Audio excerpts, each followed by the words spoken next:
62. I'm reading from the Message. God, listen to me shout. Bend an ear to my prayer. When I'm far from anywhere, down to my last gaps, I call out. Guide me up high rock mountain. I'm reading Psalm 61. You've always given me breathing room, a place to get away from it all, a lifetime pass to your safe house, an open invitation as your guest. You've always taken me seriously. God made me welcome among those who know and love you. Turn to your neighbor and say, neighbor, the preacher's going to preach on. I'm just about to lose my mind. You may be seated. I'm just about to lose my mind. David in the Psalms has a deep love for God. But there is also this great human adversity and this perplexing question which we all at times seem to say to friends and to ourselves, when is this madness in my life ever going to stop? David is pushed toward God because he has come out of some dangerous situations and then pushed away, as it seems, from God because of the issues and situations that he finds himself struggling with. Don't sit there like you have never ever struggled in your life. The psalmist David understands that some of his troubles are caused by himself. But on the other hand, something is happening to him this time that he cannot even put his finger on, because David cannot think of anything that he's ever done wrong at this point. No matter how he tries, he knows what is happening to him right about now. Something and nothing has to do with wrong, but he finds himself in this place. He finds himself appearing to be unjust and unfair, and he comes up in here inside the walls of God's church, and he's asking the same question that some of you who find yourselves in here right now, the age-old question, Lord, why me? And I'm about to lose my mind, and why me? What makes it happen just to me? But David is searching for God, and while in this trouble, David is still trusting God. While in this predicament, on one hand, David believes that there is value in adversity and trouble. For it makes him continue to develop in spiritual maturity and develop and the understanding that he is the clay and he is being molded, sharpened, and shapen and fashioned by the potter. But he still has this age-old question, why me, Lord? So David in verses 1 and 2 of our text is calling on God. And David is not calling on God to remove him from the issue of the position he's in, but he is calling on God for divine protection as he goes through his problems. I said David is not calling on God to remove him from the issue of the position he's in, but he is calling on God for divine protection as he goes through his problem. Which means that a whole lot of us need to learn how to pray for divine protection while we're going through the issues of our life. Y'all can't talk to me right now. You see, too many of us pray the prayer of deliverance. And we get disappointed in God because he hasn't delivered you just yet. We fail to realize that there are times in our lives where God has no intentions of delivering us from it or out of it. He wants to teach us that while you are in it, if you pray for divine protection, God will walk you through it step by step until you realize you have divine protection from any and everything, including the devil who may try to step inside of your life. Y'all don't have to talk if you don't want to. So David calls on God to receive a clear understanding to the age-old question which all of us who have had difficulties, trial, situation, and oppression. You know the question, why me, Lord? Right about this very minute, I do believe somebody came to the walls of God's house just to ask the question. You've been going through it all week long, and you stepped inside of 825 West Pentagon Parkway, and you're asking the question, why me, Lord? And if you don't answer, I'm just about to lose my mind. And to those of you folk who have never ever asked this question, why me, Lord, then I simply advise you to just keep on living. And sooner or later, something, someone, some tragedy will walk up to your doorstep, ring your doorbell, and you will begin to ask this same age-old question, why me, Lord?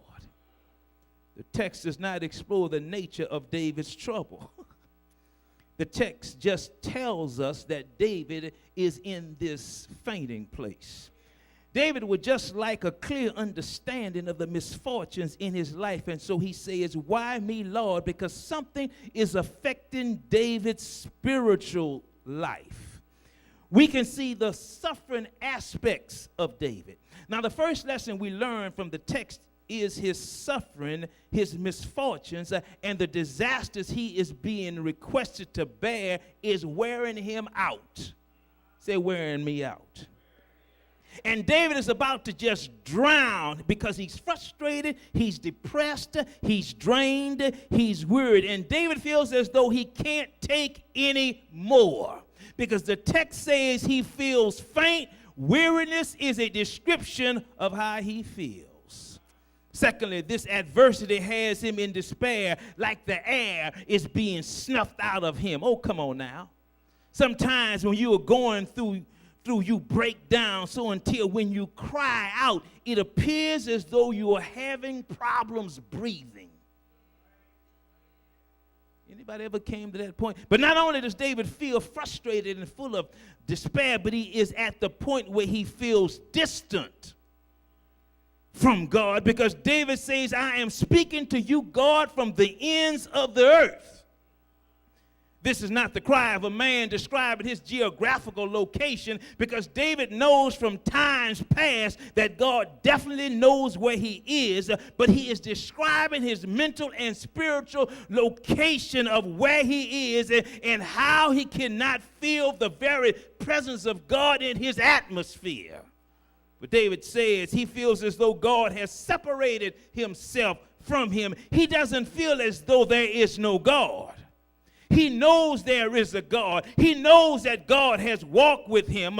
But at this present time, David just feels like his faith has brought him so low that he is distant from God, that he no longer feels intimate with God like he has in times past. Because in times past, David said, the Lord is my shepherd.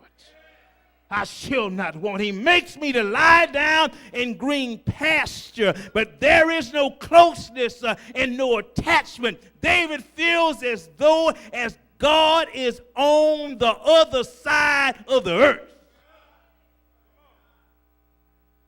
So he prays. And so feeling these emotions and these pains, it forces David to cry out to God, because David knows that only God can lift him and free him, that only God can turn around and liberate him from this place surrounding that he finds himself in. So he cries out to God, where are you? Listen, is it all right if I stop right here to suggest to you that which stops us and saves us from accepting cheap imitations to free us or liberate us is to settle the issue earlier in our lives rather than later, that only God can help you when you are in this place of despair and weariness. Whew. Entertaining other possibilities, accepting other offers that might be close or similar, or still to accept less than you could receive, waiting on God. Hello, somebody. O'Connor said, listen at this good, our age is the age of searches and discovery. What is it? Searches and discovery. Say that again. Searches and discovery. And at worst, this age is the age which has domesticated despair. We have learned to live with despair happily, which means we have made despair a comfortable house guest, so that despair no longer sees itself as an unwanted house guest in our lives or intruder, but despair has become a permanent roommate in our lives. You may not care to admit it, but many of us are living with despair as though it is a normal thing in our lives. Folk are nervous, stressed out, feeling as though something is wrong because despair for them has become a normal, everyday way of life. David decides not to live this way. He wishes not to have despair as his roommate, and feeling faint, he cries out to God, for he understands medicine will not do. And so if you look at the text, David does something. He prays. Which to suggest to each and every one of us learn how David prayed, for sooner or later, every last one of us will have to do our time in this valley of despair. I know you love Jesus, and I know you do this and you do that and you do that, but one time or another, you're going to find yourself in despair. And listen, I'm not just talking about a bad day. I'm not just talking about a headache somewhere between 9 and 5. I'm not talking about young ladies having a bad hair day. I'm suggesting right about now you feel like David, where you feel that what's going on in your life is just draining your very life away. Misfortune has decided to stay permanently attached to your life, and you don't know which way to turn. You don't know where to go. You don't know what to do. You're just down in the dumps, and you're saying to yourself, God, why in the world is this happening to me? I wake up this morning with this thing. I go to bed with this thing. I eat with this situation. It's an ever-evolving cycle, so what's the use? Listen, you kid in this life, I don't care who you are, be guaranteed to have trouble, doubts, disappointments, and despair, because life's balances demand it.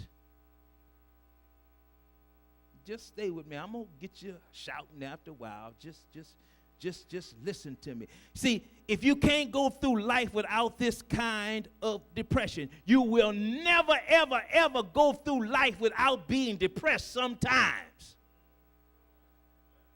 Are y'all in here? I'm going to say it again. You will never, ever, ever, ever, ever, ever go through life without some form of depression taking place in your life. Therefore, David's prayer in this situation should be a pattern or a formulated habit for each and every one of us, for God does not want you to lose yourself in this low place of your life.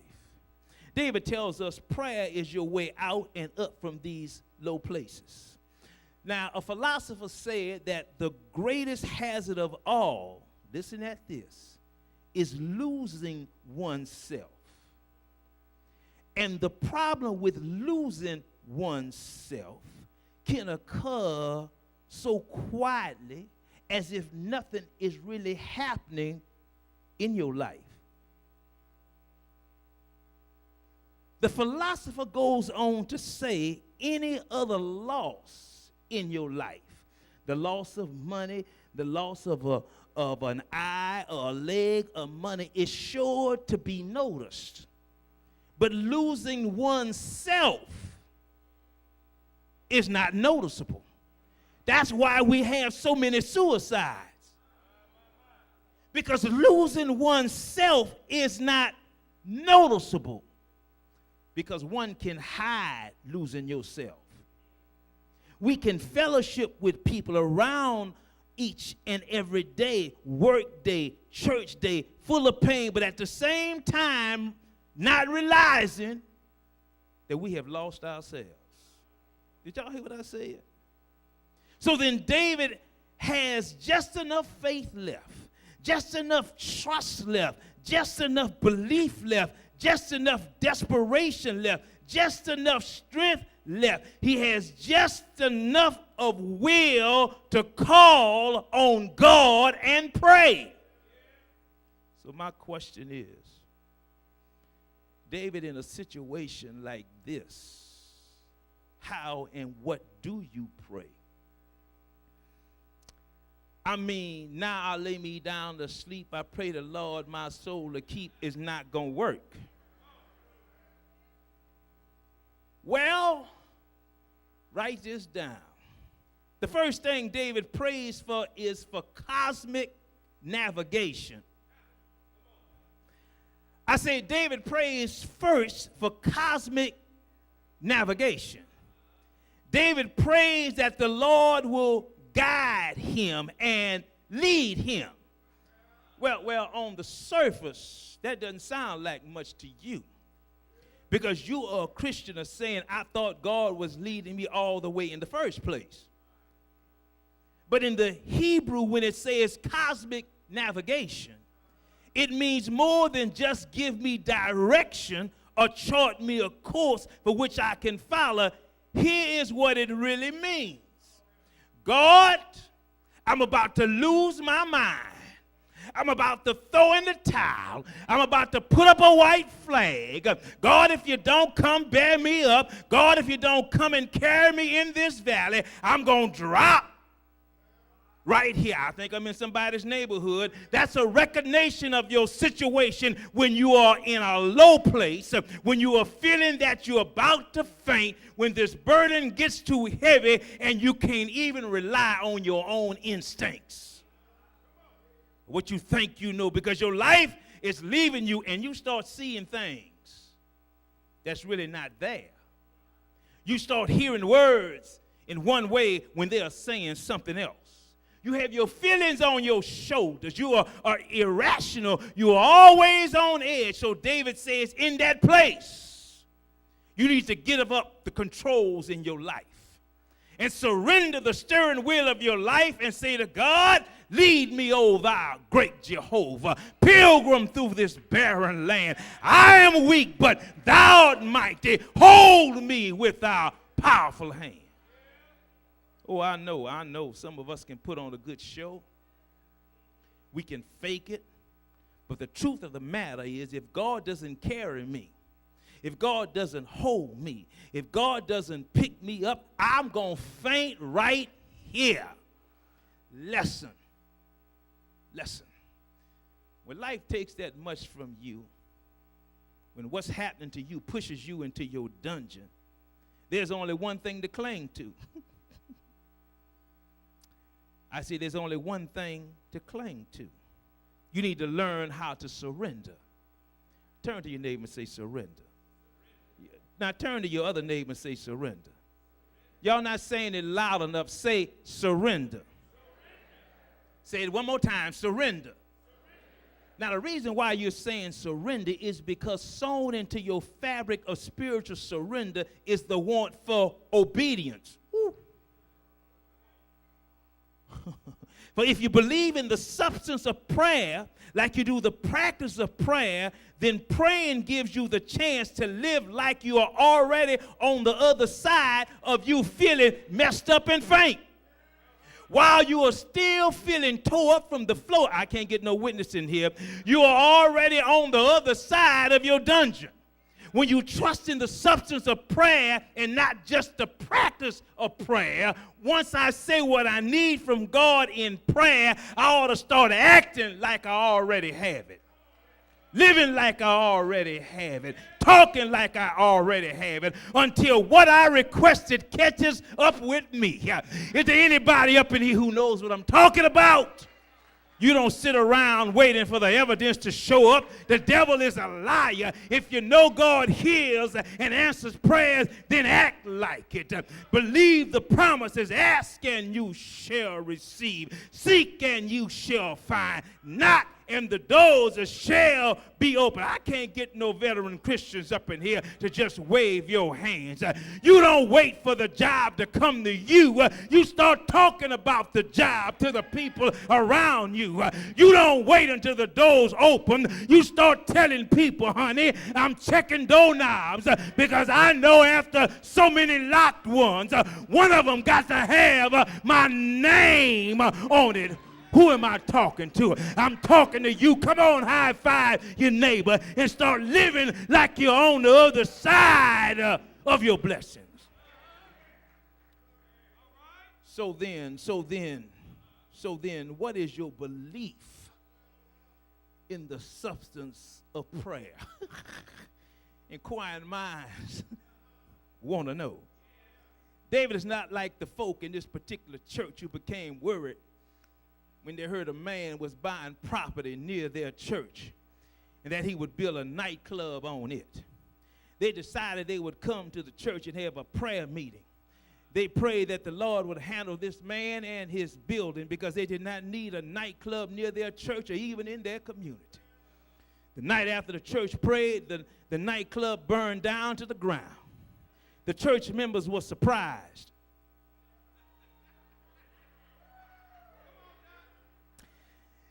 Then they became upset when they received a letter in the mail saying they were being sued by the man whose nightclub burned down. The man accused them in their prayer of being responsible for his nightclub being burned down. The church came together and wrote their disposition denying all the charges. When they stood before the judge said, I'm having a hard time ruling because it appears to me the nightclub owner believes more in prayer than the church does. Y'all don't want to talk to me. Instead, we should be like the little old lady who received word that the pastor called for a special prayer meeting to pray for rain because there had been no rain. The church members came together. The church was packed. The problem, everybody who came to church to pray for rain did not come dressed in anticipation for the rain. Except this one little old lady. She came in her rain rubbers and her rain umbrella and sat next to a member who asked, sis, why you in church with your rain rubbers and your umbrella? We haven't had rain in months. The little old lady replied, wait a minute. Are we not here to pray and ask God for rain? But if we are praying for God to send rain, I'm expecting before I leave church, there'll be some rain. You got to understand. You got to learn how to act when you pray for God. Because God will give you just what you need, when you want it, how He's got it to you. I wish somebody would talk to me. I can't get no praises up in here to know that when you pray and when you ask God for what He'll give you, He'll give it to you right now. Turn to your neighbor and say, right now. High five your other neighbor and say, right now. Woo, I feel pretty good. I can't jump around because of my leg, but I feel pretty good here. Listen. Don't ever pray unless you're willing to act out what you are praying about. And then walk in praying about it and anticipate of what you're praying about and talk in anticipation of what you are praying about. Oh, preach, Pastor Cox. Lesson, and I'm about to sit down. Lesson. Finding your way out of this fainting place is never as easy as following your way out. Come on. Yeah. Woo. I'm going to say it one more time so y'all can shout. Finding your way out of your dungeon is never as easy as following your way out. Did y'all catch that? Click, rewind. Following Finding your way out of this fainting place is never as easy as following your way out. Church folks still ain't started shouting yet. I'm going to say it one more time. Finding your way out of this fainting place is never as easy as following your way out. Now watch this. So here's the question. Why are you taking so long to follow when it's apparent that you can't find your way out by yourself? If what you are doing is not working, honey, and will not work, that's because you're frustrated, still trying to make it work, then stop trying to get out on your own and ask God to lead you. But I hear some of you saying that, Pastor, that's what I've been doing. Well, if that's so, then why are you still in it? David wants to be let out by God because David knows God has a way out. In fact, he knows that God is the way out. Your prayer is only as strong as your confidence is in God. That's why some of our prayers are not answered. And when I need help, then when I request help and I'm forced to call for it, my presentation of my needs are only as desperate as the confidence to believe that who I am calling on has the power to give me what I need. Woo! Prayer is not searching for God. I believe he's already there. Prayer is not seeking God. He's already found you. Prayer is not opening yourself to God because you couldn't keep God out if you tried. Prayer is not becoming more spiritual because he has already sent you the Spirit. We don't know what to pray for, but the Holy Ghost interprets our moans and our groans. Prayer is not buttering God up with apologies for your mere existence because God brought you here. He birthed you here. God made it for you. Prayer is talking to someone who is already talking to you. Prayer is the key in the hand of faith that unlocks heaven's storehouse. Can I talk just a little while longer? Look at the text. David doesn't ask God if he knows the way out from his low place. David asks the Lord to lead him. When you pray, do you really have the confidence in God that he can lift you out? Better yet, can God tell that you have confidence in what he can do for you as you talk to God? Well, the good news of a relationship with God is that God has never, ever had to discover a path for your deliverance or your way out. God is already your path for strength and deliverance. You see, God is waiting on your faith to be hungry enough to follow him out, for God can always bring you back to where you used to be. Can I say that again? God can always bring you back. I don't care how close to faith you are, God always has the capacity to bring you back. Back from your depression, back from your sickness, back from your loneliness, back from your transgression, back from whatever has pushed you away. God says, whosoever will, let him come. In other words, there is nothing that I can ever do that God will not forgive me. But I've just been reminded there's a comeback with my name on it. And I'm not going to give it up until I grab it, until I seize it. And no matter how far I stray, no matter how long it's been since I've really heard the voice of God, no matter how long it's been since my anchor has lost its grip, I know that God is still able to keep me from falling. Do I have any company in here? I know that God is still able to keep me from falling no matter what happens in my life. Whew. Then here comes the shouting part.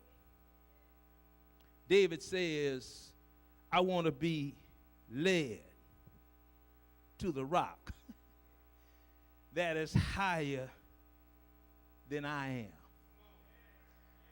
am. This is not a request for a location, but for God's protection. David desires to be in a fortified place, a strategic place, defined by God, for it is a place of refuge. Say refuge. It is a place of safety. Look at the text. He says, lead me where I won't be hurt by folk that I thought was my friends. Lead me where I won't be so vulnerable. This pit where I feel weary like I'm about to faint. For this place where I'm presently has me open. Get this good. Where I am right now, this place has me open to absorbing what promotes my despair. I'm sensitive to whatever is said to me. I'm cynical, unbelieving of what somebody may be really saying to me. I'm suspicious. I'm open for attacks. I'm unguarded on every side. I don't like me in this place because I don't trust me in this place. I feel faint, and that makes me feel open to absorb and become attached to that which is not good for me, because every time I try to do good, I find myself doing wrong. David cries out, God, please come get me. Now get this good, because if you don't come and get me, I can't promise that I'll make the right decision. If you don't come and get me, I can't promise I'll say no. If you don't come and get me, I can't promise that there will be a me after this storm to ask for forgiveness on tomorrow. If you don't come and protect me, I'm talking to anybody in here, I'm liable to jack this thing up, and you brought me too far just to drop me and leave me all by myself. You promised never to leave me. You promised to be my bridge over troubled waters. You promised to be my Jehovah. You promised when nights are cold. You promised to be my guiding light. God, you brought me too far. You made too much of a sacrifice.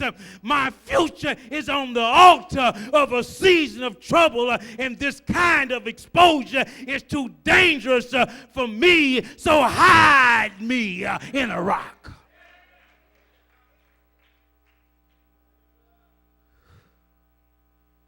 Let the truth be told. I'm not scared because of where I am. We're scared because of what we know we might do.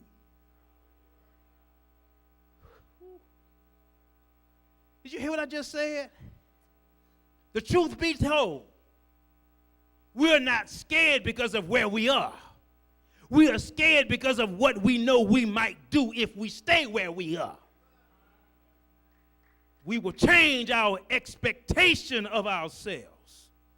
I'm afraid of me in this place, so lead me to the rock that is higher than myself. Need to be fortified by a higher vantage point.